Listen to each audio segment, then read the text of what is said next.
People might have seen you out on strike before, so give me a bit of an update of what's happening here.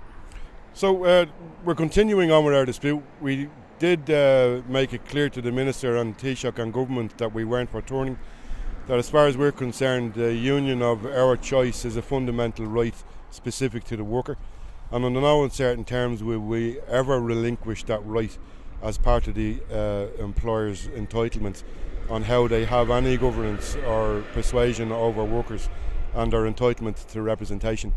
The Minister himself and Taoiseach have both said that they prefer negotiation over confrontation or strikes and pickets, but the HSE seems to have ignored them so far, and it begs the question really who actually is running the HSE.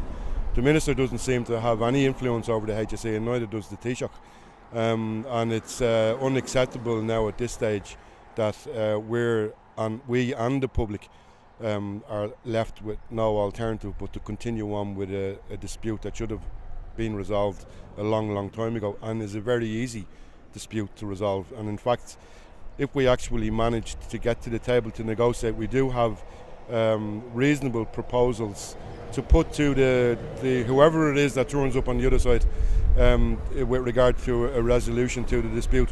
But people just won't take up the seat on the other side of the table.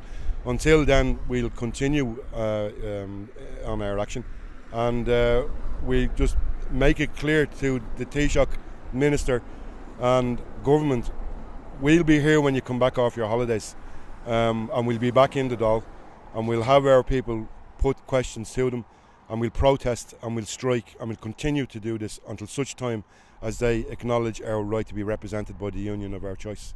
And what is the responsibility from the public, and what would you like the public to do? Well, we appreciate all the support that the public have given us, and we would hope that support would continue.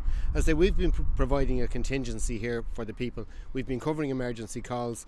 The HSE have refused to engage with us other than through solicitors. They haven't put forward what contingencies they've put in place or anything else. So we've been left in the position that we are providing the contingency. We're covering the emergency calls in between in this dispute. And all we're asking for the public to do is to continue to support us. And to the politicians who have supported us, we thank them. The political support has been fantastic. The Minister doesn't appear to have control of the HSE in that he has directed them to speak to us, but hitherto we haven't had any contact from the HSE. This dispute, we can't tolerate a situation where the employer is telling the workers who can represent them. That's unacceptable. The workers will decide who represents them, not the employer. This is a throwback to the 1913 lockout, when the employer tried to tell workers who could and couldn't represent them, and we're in that similar position. Only we haven't been locked out as of yet, but certainly we're not for turning in this dispute, and we will continue until we are successful. And as Tony has said, we'll be here when this dispute, when the Minister comes back from his holidays, or for however long it takes, but we're certainly not for turning.